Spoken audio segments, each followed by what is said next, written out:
Very, very few people in very, very few organizations can clearly state why they do what they do. And by why, I don't mean to make money. That's a result. By why, I mean what's your purpose, what's your cause, what's your belief? Why does your company exist? Why did you get out of bed this morning? And why should anyone care?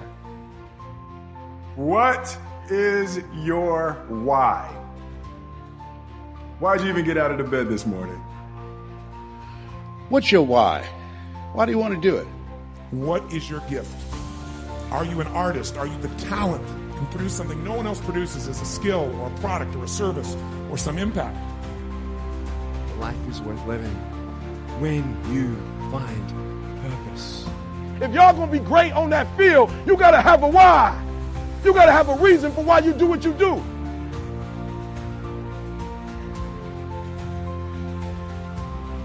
You can write everything down if you want to. Be brave enough to write every one of your goals down. But I'm going to tell you something. Life's going to hit you in your mouth, and you got to do me a huge favor. Your why has to be greater than that knockdown. And I love it. Buster Douglas got knocked out. Nobody ever got knocked out by Mike Tyson and ever got back up. It was almost a 10 count. He was stumbling. They were 4, 3, 2, and 1, and ding, ding, ding, saved by the bell. He goes to his corner. The whole world is like, yep, that's it. Once he comes back out, that's it. Mike's going to just hammer him. And exactly that. Mike Tyson came out like, I got him. I got this kid up against the rope. Listen to me. Many of you right now, life's got you up against the rope. You can't give up. You can't give in. Listen to me. If it was easy, everybody would do it. And if life's got you backed up, I need you to do what Buster Douglas did. Buster Douglas started fighting back. And the world was shocked. Goliath has been knocked down. What happened? And they went to Buster Douglas and they asked Buster Douglas simply like, what happened? And Buster Douglas said, listen to me. It's real simple. Before my mother died, she told the whole world that I was going to beat Mike Tyson. And 2 days before the fight, my mother died. Buster Douglas had a decision to make. When his mother died, he could die with his mother, or he made a decision, I can wake up and I can live for mom. And he knocked Mike Tyson out simply because his why was greater than that punch. His why was greater than defeat. His why was greater than his trial and his tribulation. And I'm telling you, if you don't know what your why is and your why isn't strong, you're going to get knocked out every single day. Want to live a life of success, a life of complete success, happiness and fulfillment, you must find your purpose. You see, if you don't know what your purpose is, if you don't know what drives you, what inspires you, then you have no reason to improve your life. How can you improve your life if you have no reason to improve it? Why do you do what you do? Why do you do what you do?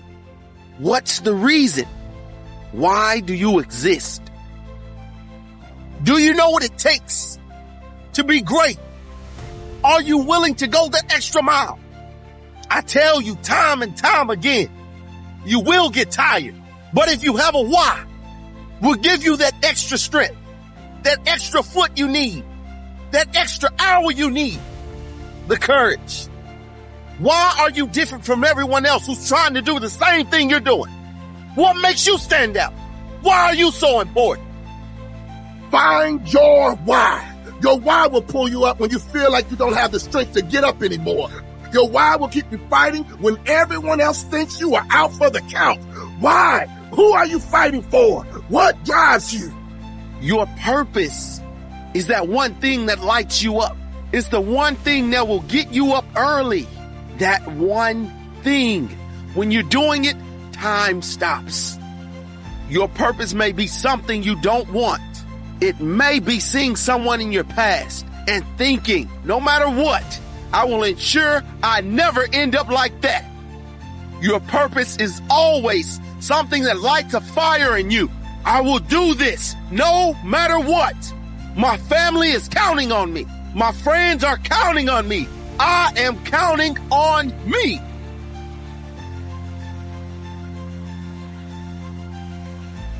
And you may think you know who you are because you've been living a certain way, but I'll tell you how you'll know. You'll feel euphoric. You'll feel strong. You'll feel unlimited. You'll feel free. And most people, they're stating what they hope will come together.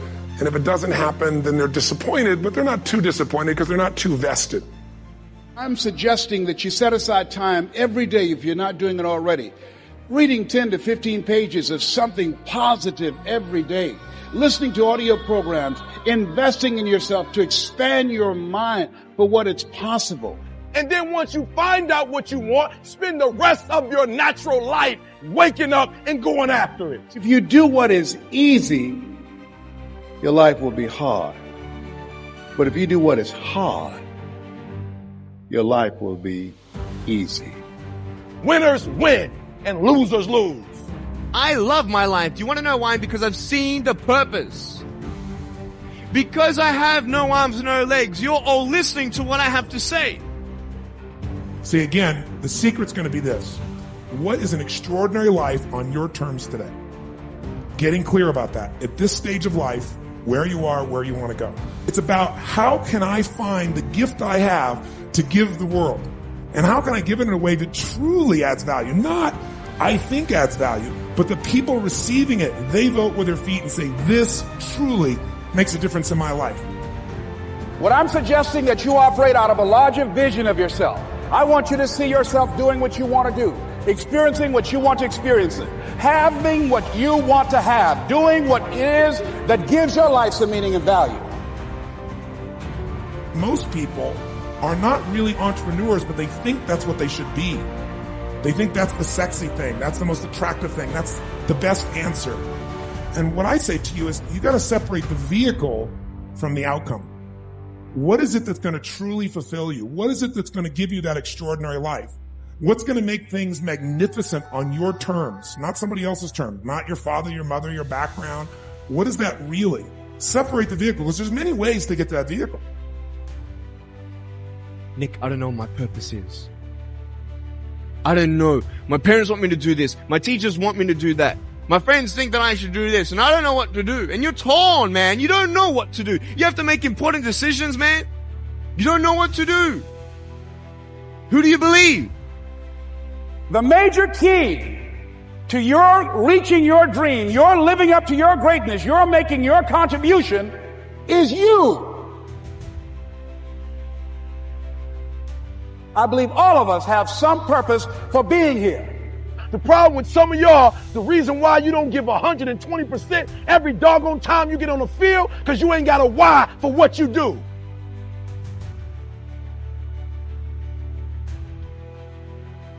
As I talked with my friends, I made an astounding discovery. 80% of them were unhappy with their lives.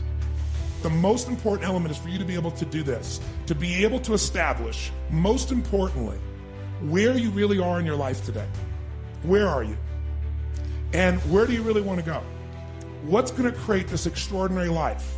Because some of you right now, if you continue the direction you're going, are going to be successful and unfulfilled, unhappy, and stressed.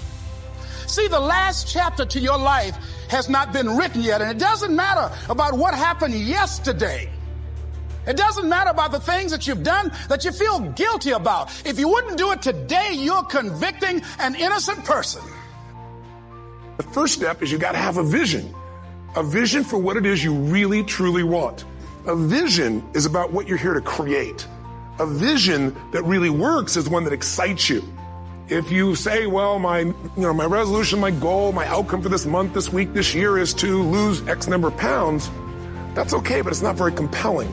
It has to be a compelling vision. It's got to have something that has the power to pull you, not something you have to push yourself to do.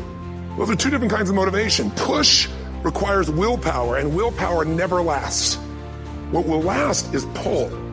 Having something so exciting, so attractive, something you desire so much that you have a hard time going to sleep at night and you get so up early in the morning to rock it and take it to the next level.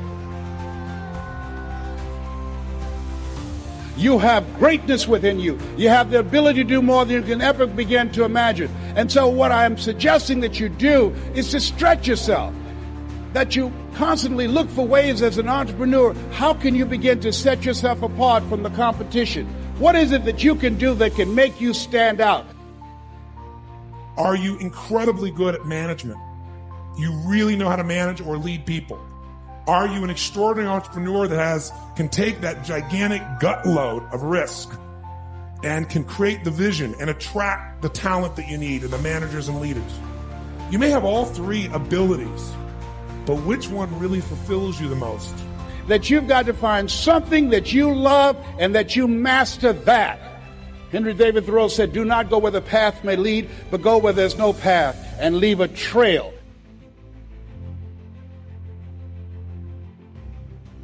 My mom wanted me to be a truck driver because that would mean I'd make $24,000 a year if I went to Truck Masters, and that would be twice what my father made. And she thought that would happen, but something inside of me said, I don't want to drive a truck. There's something else that matters more to me, and I decided I was not going to go for money instead of passion. And the rewards have been pretty amazingly better than being a truck driver. It's not bad being a truck driver, it's just not what I was after. And I look back, and one of the things that helped me was my original teacher, Jim Rohn, who was a personal development speaker I went to hear when I was 17. He said something the first time I heard him, and he said, you know, it's really simple. If you want life to change, you got to change. If you want life to be better, you've got to get better. It's the only way it happens. And luck will show up for people and it'll leave them. But if you're constantly improving who you are and what you give, game over. See if you can find some ways to multiply your value to the marketplace. And he said your income will immediately start to change. See, if you go through life holding back, and most of us do, most of us, if we ask ourselves, have we done all we can do? Most of us will have to answer, no, we haven't. We've been holding back. We have ideas that we don't act on, things we want to do. We're afraid to take chances. We go through life trying to seek security and not coming outside of our comfort zone. And we take most of our stuff with us to the grave.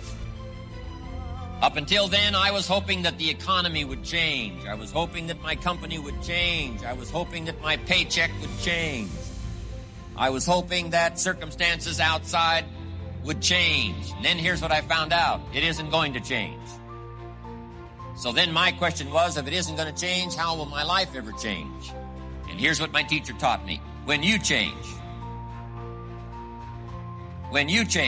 everything will change for you.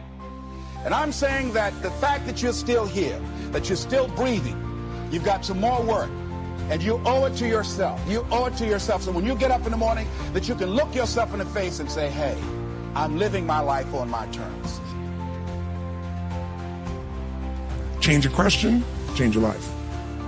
When it comes to planning your life, I want to get you to learn to ask 3 questions now. The question you want to ask yourself is, what do I want? What's my outcome? What's my result?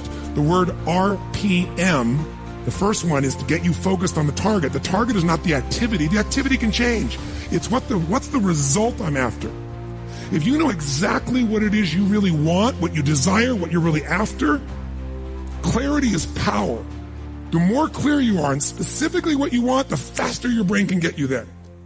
But if you're generally saying things like, what do I want? Well, I want more money. Fine, here's $1, get out of here.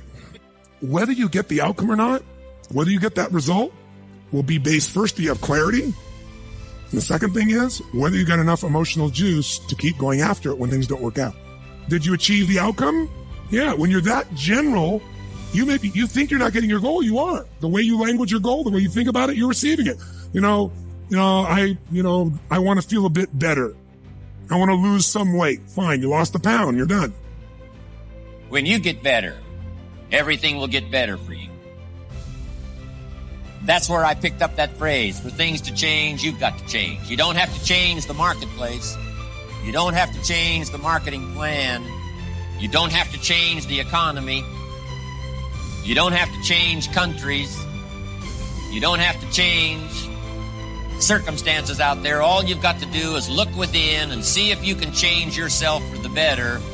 And as you change, things will start to change for you.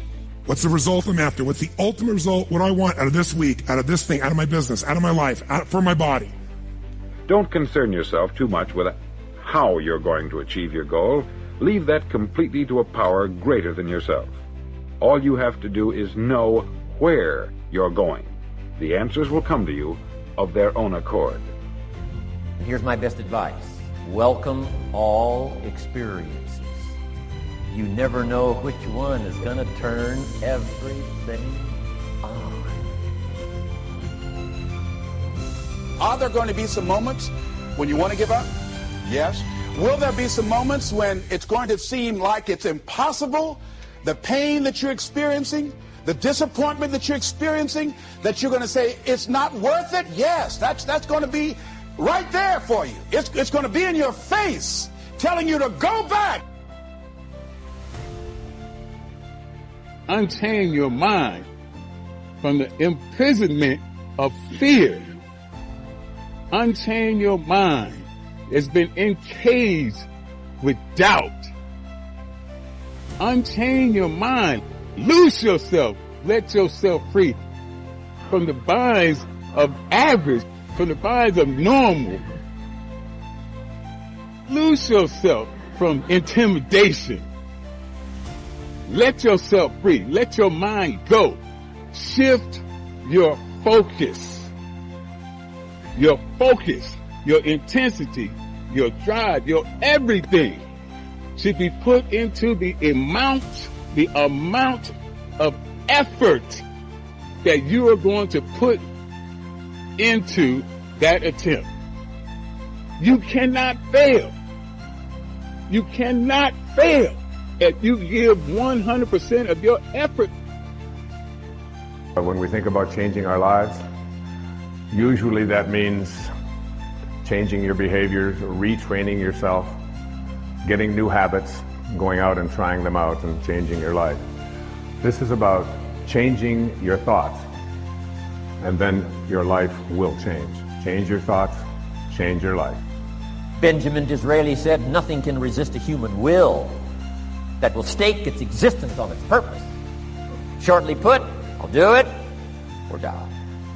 Know that all you have to do is hold your goal before you. Everything else will take care of itself. And I can tell you that it doesn't make any difference what age you are, whether you're a teenager watching this, or whether you're someone in your 60s, 70s, 80s, or anywhere along the way, you can make that change. Every thought, every feeling, every emotion you experience in this lifetime is shaped by beliefs and values. All of your life is controlled by decisions you make. Decisions about what to believe, decisions about what to feel, decisions about what to do. And most of us are on automatic pilot, letting the world trigger us instead of taking back control of our life. And when you do that, just think of it this way. Anything you want to change. You want to change your body. You want to change your career, your business, your relationship. What to do requires the right strategy. You want to lose weight and keep it off, you can't obviously just throw your pendulum and go on some silly diet. You got to know the things that are going to give you lasting results. So we teach those strategies. But some people even know what to do, but they don't do it. And why are we able to get people to do it, to follow through? Because 80% of success in anything, my friends, is psychology. And 20% is the mechanics. What that means is there's how to do stuff and there's why to do stuff. How to do it is not that complex. And if you really learn from somebody who knows those refined distinctions, they can show you those tipping points, those things you can do where in the least amount of time you get the biggest result. As you look at yourself as a business operator, as you look at yourself as an entrepreneur, as you look at yourself as a person that want to make a mark with your life, that want to leave a legacy, you've got to be hungry. It's better to be prepared for an opportunity and not have one than to have an opportunity and not be prepared. You want to find people who master that because success leaves clues. And that's the same thing I'm suggesting to you. Whatever area that you want to go in it's finances, in business, insurance industry, whatever area that you're interested in, find the people who are mastering that and follow their example. Watch your relationships. They're nourishing relationships and they're toxic relationships. Nourishing relationships, they bring the best out of you. They inspire you. Toxic relationships, they drain you.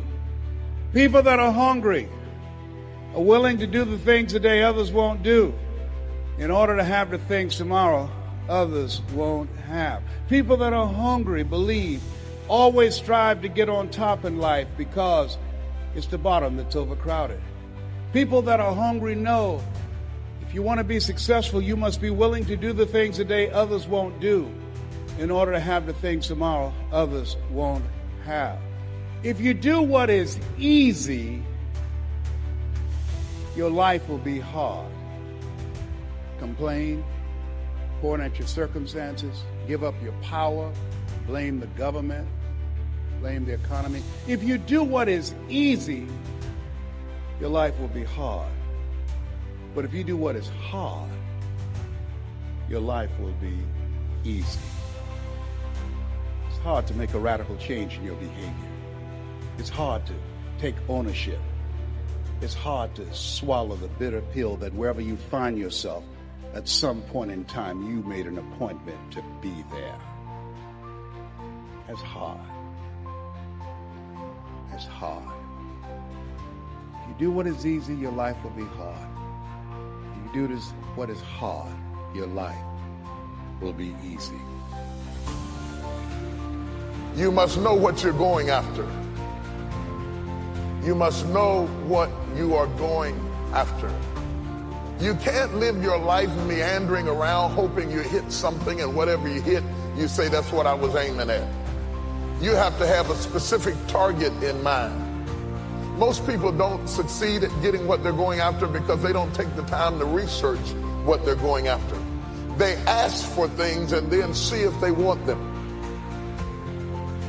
But you have to be careful about that, because if you ask for something, you might get it. You need to be sure that that's what you want to see happen in your life. Know what you're going after. So before you go after it, ask God, is it yours? Because if it's not yours, then the only reason you're going after it is because it looked good on somebody else. You begin to covet what belongs to somebody else. Most people want everything they see somebody else with.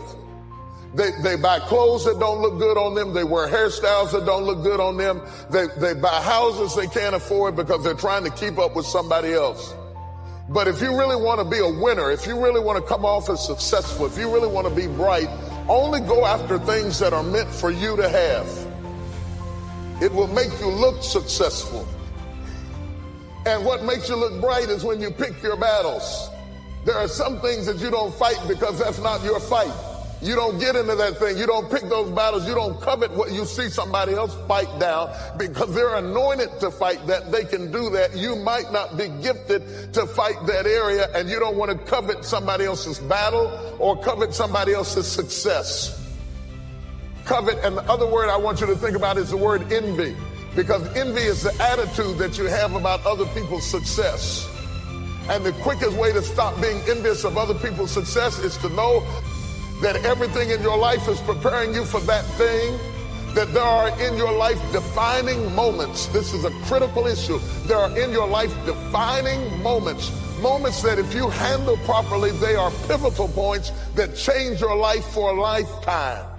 It is at these moments that if you know what you're going after, everything that you went through before is justified in preparing you for these defining moments. Know what you're going after. Be clear about your direction. Don't wake up in the morning and see if something's going to happen.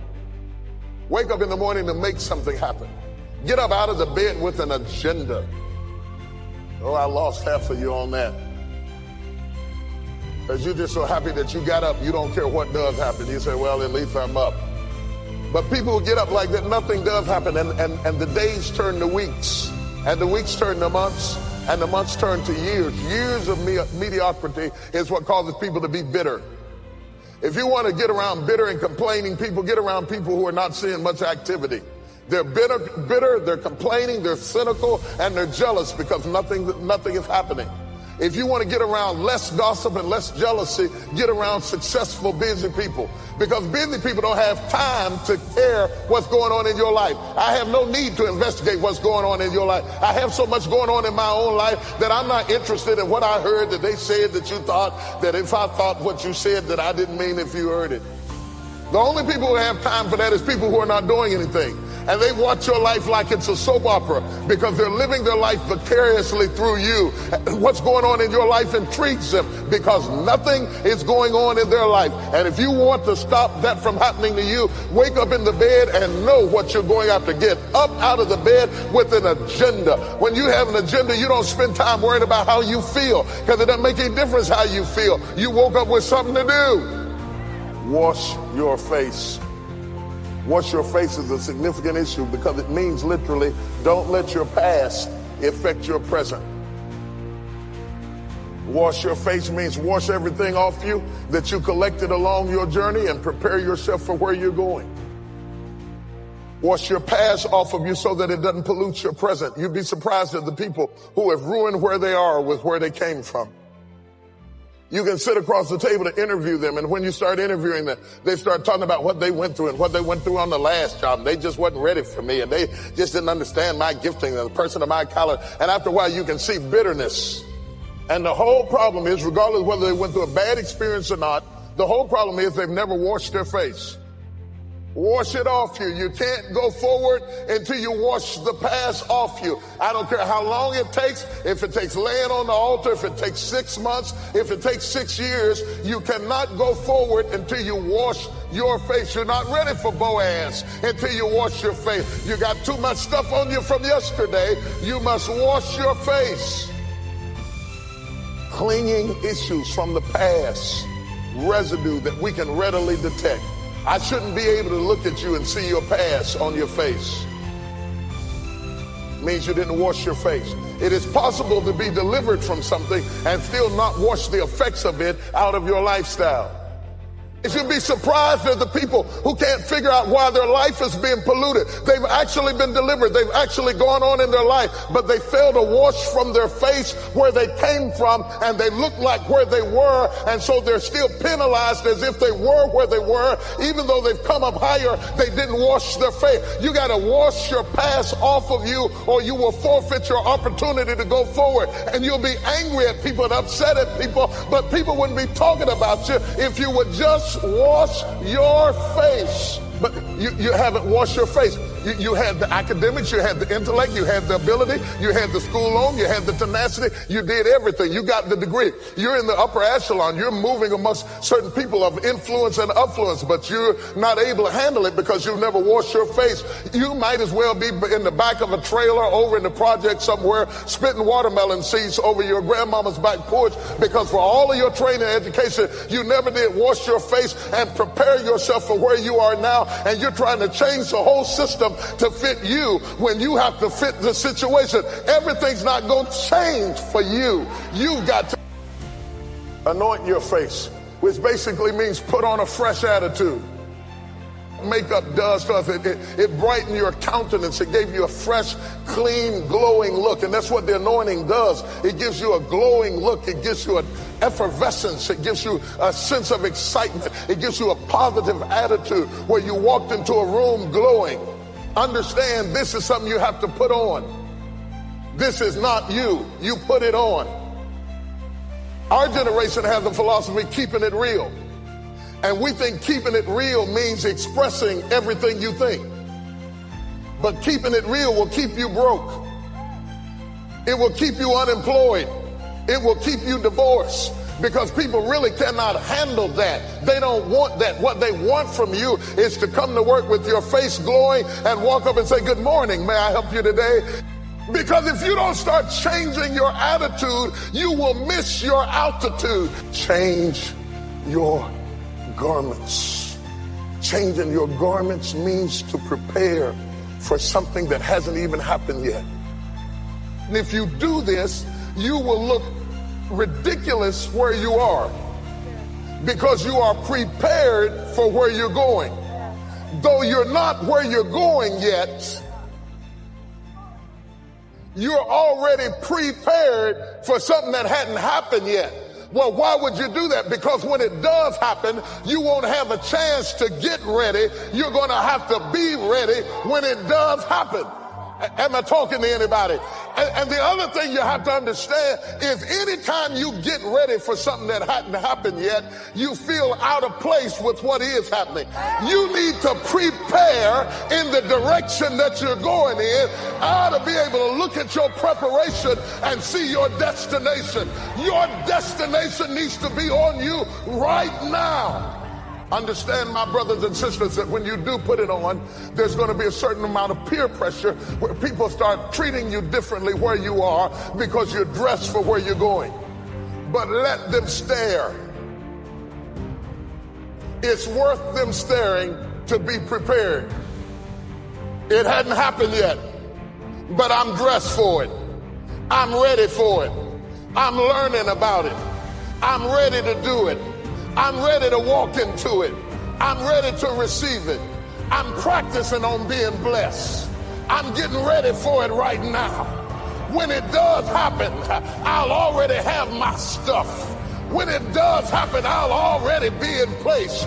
You ought to be ready right now for things that your eyes haven't seen and your ears haven't heard. You ought to be so ready that people who knew you before ought to be confused by what you're doing right now. You have to own your own happiness.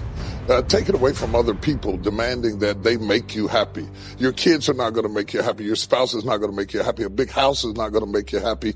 Own your own happiness and be responsible for doing those things that bring joy into your own heart, independently of life and people and money and all of that stuff. Right. It doesn't necessarily give you a happiness. You have to take responsibility of that peace and that joy that lives inside of your heart and not inside of your stuff. Enjoy the journey, not the destination.